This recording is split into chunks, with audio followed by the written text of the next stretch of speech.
ጤና ይስጥልን እንደምን አምሽታችኋል የተከበራችሁ ተመልካቾቻችን ከሲዳማ ብሮድካስቲንግ ኮርፖሬሽን የሰዓቱን ዜናዎች ይዘን ቀርበናል። ዜናዎቹን እየመራው ጽዮን ዮናስ አብራችሁ እቆያለሁ። ኢትዮጵያ የማርበርግ ቫይረስን በመቆጣጠር ሙሉ በሙሉ ነፃ መሆኗን የጤና ሚኒስቴር አስታወቀ። ሚኒስትሩ ኢትዮጵያ የማርበርግ ቫይረስን ለመከላከል በወሰደችው የተቀናጀ አስቸኳይ ምላሽ ቫይረሱን ከሀገሪቱ ማጥፋት መቻሉንም ተገልጿል። ለኢትዮጵያ ዜና አገልግሎት ዘገባ ይፍሩህ አበበ። በዚህም ኢትዮጵያ የህብረተሰብ ጤና አደጋ በመከላከል በወርሃ ጥቅምት ተከስቶ የነበረውን የማርበርግን ቫይረስ ከወራት በኋላ ሙሉ በሙሉ ማጥፋት መቻሏን ተከትለው የእውቅናና የምስጋና መርሃ ግብር ተካሂደዋል። በመርሃ ግብሩ የህዝብ ተወካዮች ምክር ቤት አፈ ጉባኤ ታገሰ ጨፎ፣ የጤና ሚኒስትር ዶክተር መቅደስ ዳባ፣ የክልል ርዕሳነ መስተዳደሮች፣ የዓለም አቀፍ ተቋማት መሪዎችና አምባሳደሮች ተገኝተዋል። በዚህም ወቅት የጤና ሚኒስትር ዴታ ዶክተር ደረጃ ዱጉማ እንዳሉት ኢትዮጵያ በተቀናጀ የጤና ስርዓት ውጤታማ የበሽታ መከላከል ስራዎችን አከናውናለች። ኢትዮጵያ በተቀናጀ ጠንካራ የበሽታ መከላከያ ስልትን በመተግበር የወባ፣ የኮቪድ-19 ወረርሽንና ሌሎች ሰው ሰራሽና የተፈጥሮ አደጋዎች በብቃት በመከላከል ጠንካራ አቅም እንዳላት አሳይታለች ብለዋል። በወርሃ ጥቅምት በጂንካ ከተማ ተከስቶ የነበረውን የማርበርግ ቫይረስ በተቀናጀ የጤና ስርዓትና አገልግሎት ነጻ ማድረግ እንደተቻለ ገልጸዋል። ኢትዮጵያ ከማርበርግ ቫይረስ በሽታ ነጻ የሆነችው በጋራ ጥረትና ርብርብ መሆኑን በማንሳት ስንተባበር የማናሸንፈው ችግር እንደሌለ ማሳያ መሆኑን ተናግረዋል። ኢትዮጵያ በተቀናጀና በተደራጀ የበሽታ መከላከያ ስርዓት ከቫይረሱ ነጻ በመሆኗ ለመላ ኢትዮጵያውያን እንኳን ደስ አላችሁ መልእክትም አስተላልፈዋል። የዘገባችን ምንጭ የኢትዮጵያ ዜና አገልግሎት ነው። ወቅታዊ የአየር ንብረት መረጃ የማይበገር የማህበረሰብ አቅም ለመገንባት ቁልፍ ሚና እንዳለው የምስራቅ አፍሪካ የልማት በየነ መንግስታት ባለስልጣን ኢጋድ አስታወቀ። ሚካኤል ኡጋሞ። ኢጋድ የአየር ንብረት ትንበያና ትግበራ ማዕከል ከአጋር አካላት ጋር በመተባበር ያዘጋጀው 72ኛው የአፍሪካ ቀንድ የአየር ንብረት ምልከታ መድረክ ዛሬ በኬንያ ናይሮቢ ተጀምሯል። የአየር ንብረት መረጃና አገልግሎቶች መጠናከር በታላቁ የአፍሪካ ቀንድ የአይበገሬ ማህበረሰቦችን ለመገንባትና ለዘላቂ ልማት ያለው ሚና የስብሰባው መሪ ሀሳብ ነው። የኢጋድ አባል ሀገራት ባለስልጣናት፣ በቀጠናው የሚገኙ የአየር ንብረት ትንበያ ተቋማት፣ የአየር ንብረት ሳይንቲስቶች፣ የልማት አጋሮች፣ የሲቪክ ማህበረሰብ ተቋማትና ሌሎች ባለድርሻ አካላት ተሳታፊ ሆነዋል። የአየር ንብረት መረጃና አገልግሎቶችን ማጠናከርና ማስፋት፣ ወቅታዊ መረጃዎችን ለውሳኔ መጠቀም፣ አይበገርነትን ለመገንባትና ዘላቂ ልማትን ማረጋገጥ የመድረኩ አባይ ትኩረቶች ናቸው። በተለይም የአየር ትንበያዎች፣ የቅድመ ማስጠንቀቂያ ስርዓቶች፣ ቴክኖሎጂዎችን መጠቀምና ወቅትን ጠብቆ የሚመጡ መረጃዎች ድርቅና ጎርፍን ጨምሮ ሌሎች አደጋዎችን አስቀድሞ በመከላከልና የምላሽ አቅምን በማጠናከር ረገድ ያላቸውን ሚና አስመልክቶ ምክክር ይደረጋል። የአየር ንብረት መረጃን የምግብ ዋስትና፣ የኢኮኖሚ መረጋጋትና ዘላቂ አካባቢ ጥበቃን ጨምሮ ከሌሎች የልማት ግቦች ጋር በማስተሳሰር የተሻለ ውጤት ማግኘት በሚቻልበት ሁኔታ ላይም እንደሚወያዩ ተጠቁሟል። በስብሰባው የኢጋድ የአየር ንብረት ቢያና ትግበራ ማዕከል እንደ ኢሮፒያኑ አቆጣጠር ከመጋቢት እስከ ግንቦት የዝናብ ወቅት ያለውን ቀጠናዊ የአየር ትንበያ መረጃ ይፋ ያደርጋል ተብሎ ይጠበቃል። መረጃው የኢትዮጵያ ዜና አገልግሎት ነው። ኢትዮጵያ ለጀመረችው አረንጓዴ የኢኮኖሚ ሽግግር አስተማማኝና ተመጣጣኝ የኃይል አቅርቦት ወሳኝ መሆኑን የኢኖቬሽንና ቴክኖሎጂ ሚኒስትር ዴኤታ ዶክተር ባይሳ በዳዳ ገለጹ። የቻይና ሳውዘርን ፓወር ግሪድ ቴክኖሎጂ እና የኤዳን ኤሌክትሮ ፓወር ግሩፕ ኢትዮጵያን የምስራቅ አፍሪካ የአረንጓዴ ቴክኖሎጂ ማዕከል የማድረግ ዓላማን የሰነቀ ስትራቴጂካዊ አጋርነትን መስርተዋል። ማርያማዊት ብጻተ ተጨማሪ አላት። የአጋርነት ስምምነቱን የኤዳን ኤሌክትሮ ፓወር ግሩፕ ዋና ስራ አስፈጻሚ እድሪስ አደም እና የቻይና ሳውዘርን ፓወር ግሪድ ቴክኖሎጂ ኩባንያ ከፍተኛ ተወካይ ዣኦ ዚዩ ተፈራርመዋል። የኢኖቬሽንና ቴክኖሎጂ ሚኒስትር ዴኤታ ዶክተር ባይሳ በዳዳ በዚህ ወቅት እንደተናገሩት ኢትዮጵያ በዘመናዊ መልክ ለጀመረችው ኢኮኖሚያዊ ሽግግር አስተማማኝና ተመጣጣኝ የኃይል አቅርቦት ወሳኝ መሆኑን ተናግረዋል። ኃይል የኢንዱስትሪ ልማት ሞተር ብቻ ሳይሆን ለዲጂታል ኢትዮጵያ ግንባታ መሰረት መሆኑን ገልጸው ያለ ኤሌክትሪክ አቅርቦት ፈጠራን ማስፋፋትም ሆነ አገልግሎትን ተደራሽ ማድረግ እንደማይቻልም ተናግረዋል። በመሆኑም ኢትዮጵያ በብሔራዊ የኃይል መስመር ላይ ብቻ ጥገኛ ሳትሆን ሚኒ ግሪድ እና ሃይብሪድ የታዳሽ ኃይል ስርዓቶችን ለማስፋፋት እየተሰራ ነው ብለዋል። ይህም በገጠር የሚገኙ ስራ ፈጣሪዎችና ማህበረሰቦችም እኩል የዲጂታል ተጠቃሚ እንዲሆኑ የሚያስችል መሆኑን ገልጸዋል። በኤዳን ኤሌክትሮ ፓወር ግሩፕና በቻይና ሳውዘርን ፓወር ግሪድ ቴክኖሎጂ መካከል የተመሰረተው አጋርነት ዘመናዊ የኃይል ማከፋፈያና ማከማቻ ቴክኖሎጂዎችን ወደ ሀገር ውስጥ ለማስገባት ያስችላል ብለዋል። የኃይል መፍትሄ መሳሪያዎችን በሀገር ውስጥ የመገጣጠምና የማምረት አቅምን ለማሳደግ እንዲሁም ለኢትዮጵያውያን ባለሙያዎች የቴክኖሎጂ ስልጠና ለመስጠት እድል እንደሚፈጥርም ነው የገለጹት።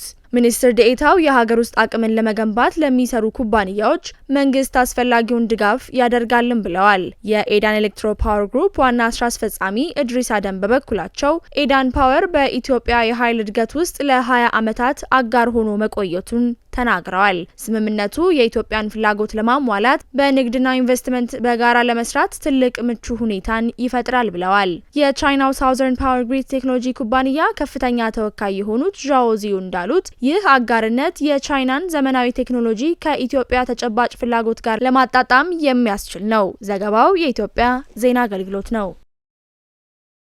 የብልጽግና ፓርቲ የአሰራር ስርዓት ዲጂታላይዝ ለማድረግ እየተሰራ መሆኑ ተገለጸ። የብልጽግና ፓርቲ ዋና ጽህፈት ቤት በስትራቴጂክ ስራ አመራርና የኢንፎርሜሽን ኮሚኒኬሽን ቴክኖሎጂ ዘርፍ አዘጋጅነት ለዋና ጽህፈት ቤቶችና ለቅርንጫፍ ጽህፈት ቤቶች አውቶሜሽን ዙሪያ በሲዳማ ክልል በሐዋሳ ከተማ ሲሰጥ የቆየውን ሀገር አቀፍ ስልጠና አጠናቋል። ጀማል የሱፍ ተጨማሪውን ይዞታል።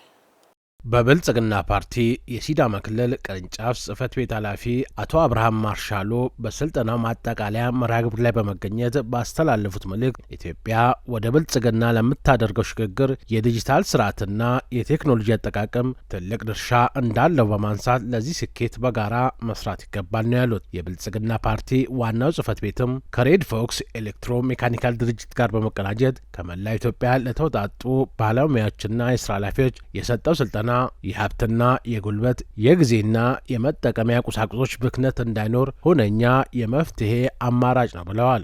ስልጠና የቴክኖሎጂ ስልጠና ብቻ ሳይሆን የሀሳብ አንድነት፣ የአብሮነት፣ የህብረት አስተሳሰብን የያዘ መሆኑን አይቻለሁ። ብልጽግና እየተመኘ ያለውን ነገር እያሳካችሁ እንደሆነ አይቻለሁ። ይሄኛው ስልጠና ተመልሰን ወደ ታች ስንመለስ በየአካባቢው ለማሳካት በአንድነት እንደምንቆም በእኛ ክልልም ጥረት እንደምናደርግ ተጋግዘንም በአንድነት ቆመን ይሄ በዚህ ዘርፍ ላይ ያሉ ማነቆችን አጋሮችም አግዘውን ባለድርሻዎች ማለት ነው እነ ሬድ ፎክስ አይነቶቹ እያገዙን ሌሎችም ካሉ ጉድለቶቹን እየሞሉ የስርዓት ጉድለትን እየሞላን እንደምናሳካ ጥርጥር የለኝም።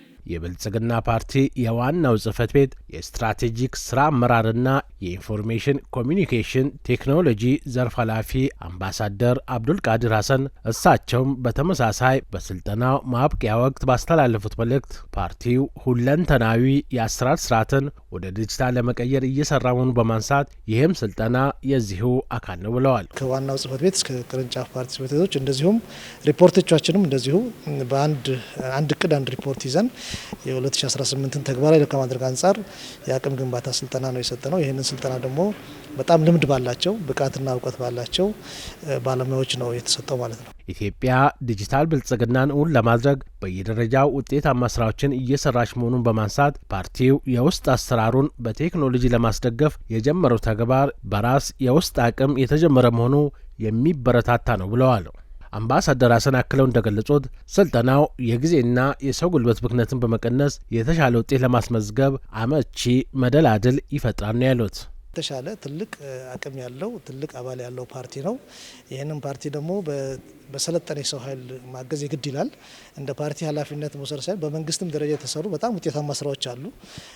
እኛ ግን ያው የራሳችንንም አቅም ለማጎልበት ብቻ ሳይሆን አባሎቻችንን በተመሳሳይ ወደ ዲጂታል ብልጽግና ለማስገባት የምናደርገው ጥረት ላይ መነሻ ስራዎች አሉ። ይህን አጠናክረን ከቀጠል በቀጣይ ለምናስበው ብልጽግና ለማረጋገጥ ከፍተኛ ጠቀሜታ ይኖረዋል። በስልጠናው ላይ የተሳተፉ ከኢትዮጵያ ከተለያዩ አካባቢዎች የመጡ ሰልጣኞች እንደገለጹት ከስልጠናው የተሻለ እውቀት ማግኘታቸውን በመግለጽ ባገኙት እውቀት ፓርቲውን፣ መንግስትን እንዲሁም ህዝቡን ለማገልገል ዝግጁ መሆናቸውን ነው የነገሩን። አሁን በሀገራችን የተጀመሩ ስራዎች የዲጂታል እውን ማድረግ ስራዎች በጣም በመንግስትም እየተሰራ ነው ያለ ነውና ይሄም አሁን ዛሬ የወሰድነው ስልጠና ለ4 ቀን ተከታታይ የወሰድነው ስልጠና የኦዱ ስልጠና ነውና በጣም የተሻለና ከኛ ጋር የሚሄድ ዘመናዊ የሆነ ቴክኖሎጂ ነው። ያንን ስልጠና ለተከታታይ ወስደናል። አሁን እኛ ሂሳብ እየመዘገብን ያለው በፒስትሪ ነው እስካሁን እየመዘገብን ያለ ነውና ኦዱ ግን የተሻለ ነው ከዚህ ሁሉ። ኦሮሚያ ላይ ብዙ ከዚህ በፊት የተጀመሩ ስራዎች ነበሩ። በተለይ በንብረት በፋይናንስ በንብረት አያያዝና በፋይናንስ እንዲሁም በጊዜዎች ላይ ከዚህ በፊት የተጀመሩ ስራዎች ነበሩ።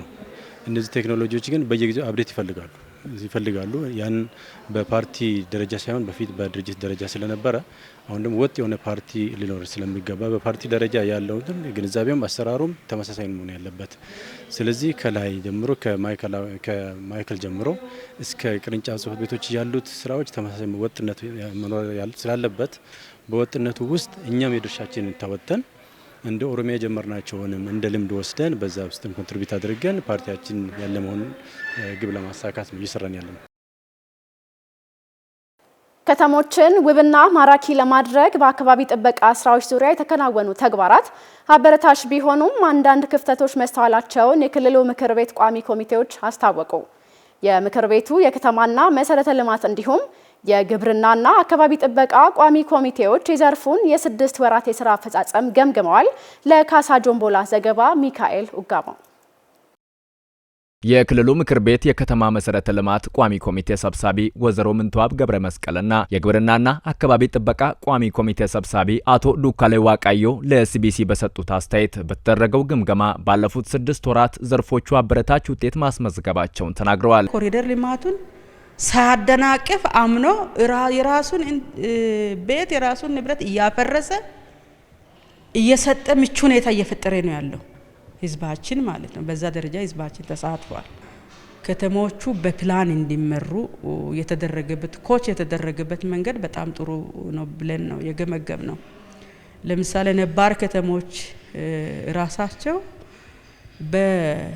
በጎን በፊት ከኋላ ሲሰፉ በሚሰፉበት አካባቢ በፕላን ነው እየሰፉ ያሉት። በዛ ደረጃ ጥሩ ነው። ከስራ እድል ፈጠራ አንጻር ጥሩ ስራ ከአደረጃጀት ጀምሮ ወደ ስራ ከማስገባት ጀምሮ አንስቶ እንግዲህ ብዙ ጥሩ ስራዎችን ሰርተዋል።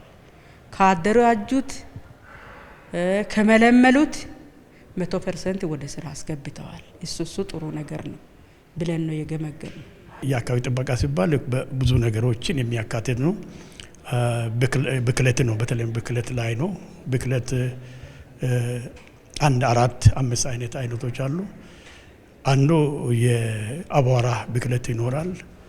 ይሄ የታወቀ ነው። የአቧራ ብክለት ደግሞ በክልላችን በተለይም በአንዳንድ ወረዳዎች ላይ አዳዲስ መንገዶች በሚሰሩበት አካባቢ አቧራ በዛፎች ላይ፣ በአትክልቶች ላይ፣ በእንሰት ላይ ሸፍኖ ታገኛለና ይሄ ራሱ አንዱ የብክለት አካል ነው። አትክልቶች በአቧራ ከተሸፈኑ ፎቶሲንተሲስ የምንለው አለ። ምግብ ለመስራት አረንጓዴ ቅጠል ይፈልጋሉ።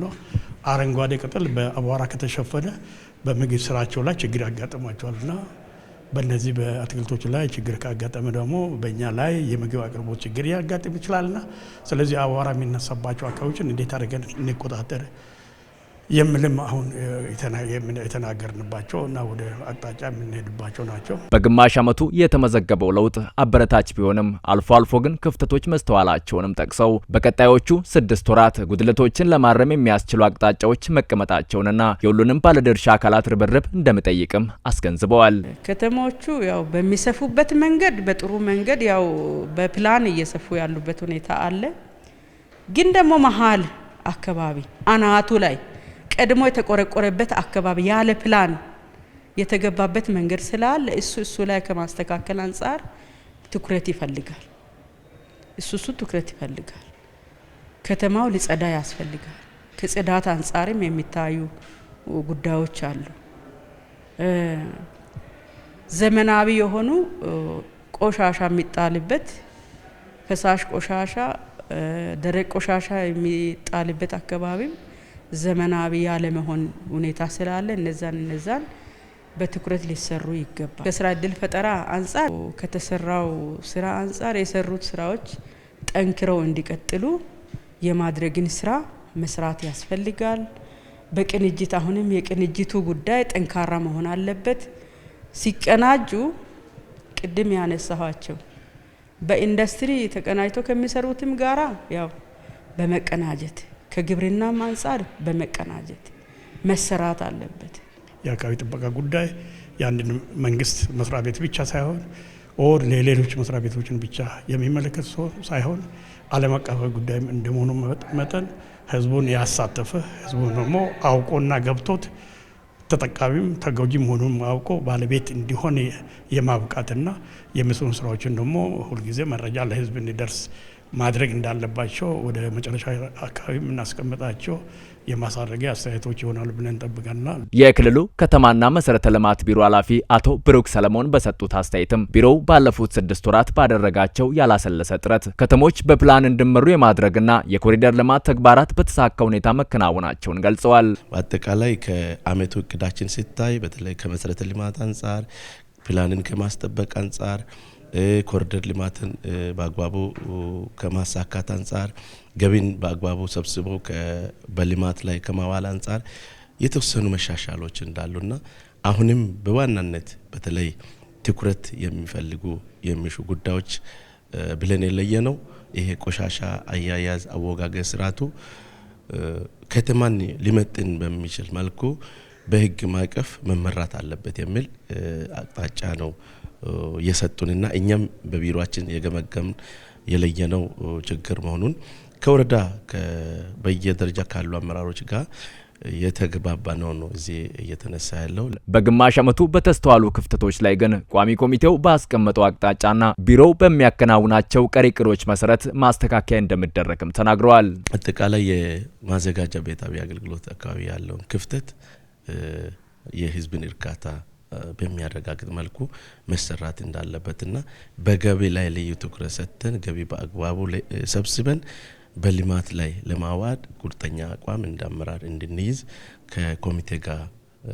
የተግባባንበት ሁኔታ ነው የነበረው። የክልሉ ስራና ክህሎት ቢሮ ኃላፊ ወይዘሮ ሀገረ ጽዮን አበበ በበኩላቸው ቢሮው የተጣለበትን ኃላፊነት መነሻ በማድረግ ባለፉት 6 ወራት ሰፊ ጥረቶች መደረጋቸውን ጠቅሰው ካለፉት ዓመታት ጋር ሲነጻጸር አፈጻጸሙ የተሻለ መሆኑንም ገልጸዋል። በአፈጻጸም ላይ በተከሰቱ ክፍተቶች ላይ ጉዳዩ ከሚመለከታቸው አካላት ጋር በቅንጅት እንደሚሰሩም አስገንዝበዋል። በሲዳማ ክልል ዘመናዊ የፋይናንስ አሰራር ለመዘርጋት እየተሰራ መሆኑን የክልሉ ገንዘብ ቢሮ አስታወቀ። ቢሮው በፋይናንስ ግልጸኝነትና ተጠያቂነት ዙሪያ ከዞን ከተማና ወረዳ አስተዳደሮች ለተወጣጡ ፎካሎች ስልጠናን ሰጥቷል። አዲሱ ኪንታሙ ያዘጋጀውን ዘገባ ይፍሩ አበበ እንደሚከተለው ያቀርበዋል።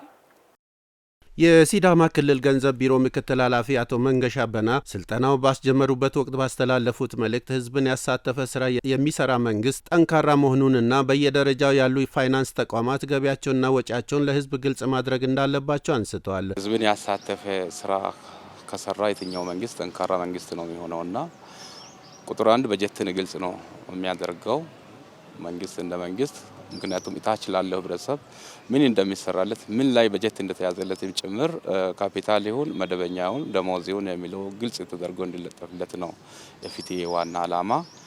በዚህ ልክ የተለጠፈለትና የተበጀተለትን በጀት በቅርበት ማየትና መከታተል ነው። የሚሰራለትም ስራ ያው ተሳትፎ የማረጋገጡ ስራ የስራውን ባለቤት መሆኑንና የበጀቱን ባለቤት ስሜት እንዲኖረው የማድረጉ ስራ ነው። ቀጥለው በጀት ከተለጠፈ በኋላ ወጪ ነው። ወጪ በየሩብ ዓመቱ ወይም በየተለጥፎ በአመት 2 ጊዜ ወይ ተለጥፎ ለህዝቡ ግልጽ የት አካባቢ ወጪ እንደወጣ በተያዘለት ልክ ነው ወይ በጀት ግልጽ ሆኖ እየወጣ ያለው የሚለውን ወጪ በየትኛው አርስት ላይ እንደወጣ ጭምር የማሳየቱ ጉዳይ ነው። በፋይናንስ አሰራር ኦዲት የሚደረግ ሂደት ይበልጡን ግልጸኝነትንና ተጠያቂነትን አጉልቶ የሚያሳይ እንደሆነና ስልጠናው በዓለም ባንክ ስታንዳርድ የተዘጋጀ መሆኑን አቶ መንገሻ ገልጿል። ግልጽ ኦዲት ከተደረገ በኋላ ግኝቶች ሊገኙ ይችላሉ። ኦዲትም ነጻ ሊሆን ይችላል። የተገኙ ግኝቶችም ለህዝብ ይፋ ማድረግ ነው። በዚህ ልክ መተማመን እንዲፈጠር ነው። እንደ ሀገር 67% የሚበጀተው በጀት በግዢ ላይ ነው የሚሆነውና በዚህ ልክ ግዢ ሲፈጸም ለታለመለት ዓላማ ወይ ግዢ ተፈጽሟል ወይ የሚለው ነው። ለምን ዓላማ ተይዞ ለምን ተፈጸመ የግዢው ስርዓት ግልጽ ነው ወይ አይደለም የሚለውን ጭምር ለህዝቡ ይፋ ማድረግ ነው። ስልጠናው በተግባርም ነው የሚሰለጥኑት ምን ማድረግ እንዳለባቸው ጭምር በዓለም ባንክ ስታንዳርድ የቀረበ ሰነድ ነው። ይህን ከሰለጠኑ በኋላ ታች ይወርዳሉ። ታች ከወረዱ በኋላ ዓለም ባንክም ይህን ስታንዳርድ ነው ያስቀመጠው። ሩትን ያለው ስራ ታች መስራት ነው። ከሰሩ በኋላ ውጤት እንዲመጣ የክልሉ ፋይናንስ ታች ወርዶ ደግፈው ስራው በምን ደረጃ ላይ እንዳለ ፊቴ ተለጥፈዋል። ቅድም አራቱም ነገሮች የሚላቸው ነገሮች ተለጥፈዋል ወይ ለህዝቡ ግልጽ ሆነዋል ወይ ህብረተሰቡን ማወያየት ነው። ከዛ በኋላ ግልጽ የሆነው ነገር ከህብረተሰቡ ፊድባክ ማግኘት ነውና የመልካም አስተዳደር ችግሮችም እዛው መፍታት ስለሆነ ከስልጠናው የሚገኘው ፋይዳ እነኚህ ነገሮችን የመልካም አስተዳደር ችግሮችን መፍታት ታች ለህዝቡ ግልጽ ማድረግ ከህዝቡ ጋር ተባብሮ መስራት ህዝቡ ደግሞ በጀቱን በባለቤትነት የመምራት ስሜት እንዲኖረውና በጀቱ የራሱ መሆኑን ለአንድ ወረዳ ወይ ለአንድ ዞን በተበጀተው በጀት የራሱ መሆኑን ለማረጋገጥና ስልጠናው ፋይዳ ይመስላል። በፋይናንስ ግልጸኝነትና ተጠያቂነት ዙሪያ የሚሰጡ ስልጠናዎችን መውሰዳቸው የተሻለ ግንዛቤ እንደፈጠረላቸው የገለጹት አንዳንድ የስልጠና ተሳታፊዎች በቀጣይነትም ውጤታማ የፋይናንስ አሰራር ለመዘርጋት የሚደረገውን ጥረት እውን ለማድረግ ያለው ፋይዳ ትልቅ ነው ብለዋል። ፋይናንስ ግልጸኝነት ያው አውጥተን ለጥፋለን ከወሚዎች ጋር ከትምህርት ቤት ዳይሬክተሮች ጋር ከጤና ጣቢያ ኃላፊዎች ጋር ውሃ ቢሮ ትምህርት ጤና እነዚህን ሁሉ አካተን ስልጠና እንሰጣለን። በስልጠናው መሰረት ሁሉም በግብርና ላይ ጤና ላይ ትምህርት ላይ ያላቸውን በጀት አውጥተው እንዲለጥፉ እናደርጋለን። እኛም እንደ ሴክተር እንደ ቱላ ክፍለ ከተማ የተሰጠንን በጀት ጠቅላላ በጀት ወጪ በጀት ከወጪ ቀሪ በጀት እነዚህን እንለጥፋለን። ይሄን ስራ እየሰራን ያለ ነው። ከዚህ ስልጠና ደግሞ ዛሬ የሰለጠነው ስልጠና በጣም ሰፊና ደስ የሚል ነው። ከዚህ በኋላ ደግሞ ሄደን ትላንት ከሰለጠነው በላይ የተሻሉ አዳዲስ ነገሮችን አግኝተናል። ይህንን ደግሞ ተግባራዊ እናደርጋለን። ባጀት ምትወራ ዳጋው ዳጋቴቲ ዳጋወቴ ዳጋ አድሬሳ ሲቴው ጋር ዳጋው ለወረዳ የሚበጀተው በጀት ለህብረተሰቡ የተለያዩ የልማት ስራዎችን እንዲሰራ ነው። ወደ ታች የሚወርድ በጀትም ለታለመለት ተግባር መዋል አለበት።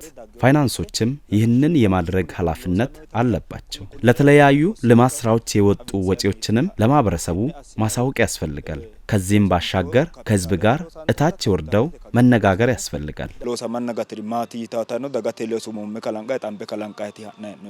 የእንሰት አመራረት ዘዴን በቴክኖሎጂ በመደገፍ የጊዜ የጉልበትና የተረፈ ምርት ብክነትን ለማስቀረት እየሰራ መሆኑን የሲዳማ ክልል ግብርና ምርምር ኢንስቲትዩት ገለጸ። ደሊል ቃሲም ያዘጋጀውን ዘገባ ብሩክታዊት ብርሃኑ ታቀርበዋለች። የሲዳማ ክልል ግብርና ምርምር ኢንስቲትዩት ከኢትዮጵያ ባዮ ኢመርጂንግ ቴክኖሎጂ ኢንስቲትዩት ጋር በመተባበር ዘመናዊ የእንሰት መፋቂያ መፍጫና መጭመቂያ ማሽን በደቡባዊ ሲዳማ ዞን አለታ ወንዶ ወረዳም ለአርሶ አደሮች የማስተዋወቅ መርሃ ግብር አካሂዷል። የእንሰት አመራረት ዘዴን በቴክኖሎጂ በመደገፍ የጊዜና የጉልበት ብክነት ከመቀነስ ባሻገር የእንሰት ተረፈ ምርት ብክነት በማስቀረት ቆጮ፣ ቡላ እና ቃንጫን በጥራት እንዲመረት እንደሚያግዝ የኢትዮጵያ ባዮ ኢመርጂንግ ኢንስቲትዩት ዳይሬክተር ፕሮፌሰር ካሳሁን ተስፋዬ ገልጸዋል። እንሰት አንደኛውና ዋነኛው ችግሩ ዘመናዊ የሆነ እንሰትን የኤክስትራክት የማድረግ ወይም ደግሞ እንሰትን የመጭመቂያ የመፋቂያ መንገድ አለመኖሩን የተረዳ ነው። ይሄ ብቻ ሳይሆን ደግሞ የማብላያውም ቴክኖሎጂ ፈርመንቴሽን አለው፣ ይብላላል። እሱም ዘመናዊ አለመሆኑን የተረዳ ነው። ከዚህ የተነሳ ከፍተኛ የሆነ የምርት ብክነት አለ። ከተፋቀ በኋላ እንሰት ከ20 እስከ 40% የሚጣልበት ሁኔታ አለ ማለት ነው። ይሄ እንግዲህ ትልቅ የምግብ እጥረትን ችግር ሊቀርፍ የሚችለውን በአያያዝ ችግር እንደገናም ደግሞ ዘመናዊ ካለመሆኑ የተነሳ ከተመረተ በኋላ በፖስት ሃርቨስት ምክንያት የምንጥለው ነው ማለት ነው። ስለዚህ ይሄንን ለይተን በዋናነት ከአርባ ምንጭ ዩኒቨርሲቲ ጋር በጋራ ሆነን ይሄንን ማሽን የእንሰትን መጭመቂያ ወይም መፋቂያ ማሽን ፕሮቶታይፑን አወጣን። ይሄንንም ደግሞ በኢንተሌክቹዋል ፕሮፐርቲ ራይት ወይም ደግሞ በአእምሮ ንብረት ጥበቃ ተመዝግቧል ማለት ነው በሁለቱ ተቋማት ባለቤትነት። የአምራቾችን ጊዜ ጉልበትና ገንዘብ ከመቆጠብም ባሻገር እንሰት በባህላዊ መንገድ ሲፋቅ ይባክን የነበረውን ምርት በማስቀረት ጥራት ያለውን ቆጮ ለማዘጋጀት የሚያስችል ዘመናዊ የእንሰት መፋቂያ ማሽን የማስተዋወቅ ስራ መሰራቱን እንዲሁም እንሰትን ለምግብነት ለማዋል የሚደረገው ሂደት በቴክኖሎጂ የታገዘ እንዲሆን የምርምር ስራው ተጠናክሮ ይቀጥላል ብለዋል። ይህንን ከማስፋፋት አንጻር የባለድርሻ አካላት መንግስታዊም ሆኑ መንግስታዊ ያልሆኑ የባለድርሻ አካላት ከፍተኛ ድርሻ እንዳላቸው አምናለሁኝ። ይሄ ብቻ አይደለም። ባለ ሀብቱ ለምሳሌ ከዚህ አካባቢ የወጣ ባለ ሀብት አንድ ማሽን እንኳን ገዝቶ አካባቢው ላይ ላሉ ወጣቶች መስጠት ቢችል ያንን አካባቢ ደገፈ ማለት ነው። ያደገበትን ያሳደገውን እንሰት ውለታ መለሰ ማለት ነው። የሐዋሳ ግብርና ምርምር ኢንስቲትዩት ማዕከል ዋና ዳይሬክተር ዶክተር ዘሪሁን የማታው ለዚህም ጉዳዩ የሚመለከታቸው አካላት ለሚደረገው ቴክኖሎጂ የማስፋፋት ስራም ርብርብ ሊያደርጉ እንደሚገባም ጠቁመዋል።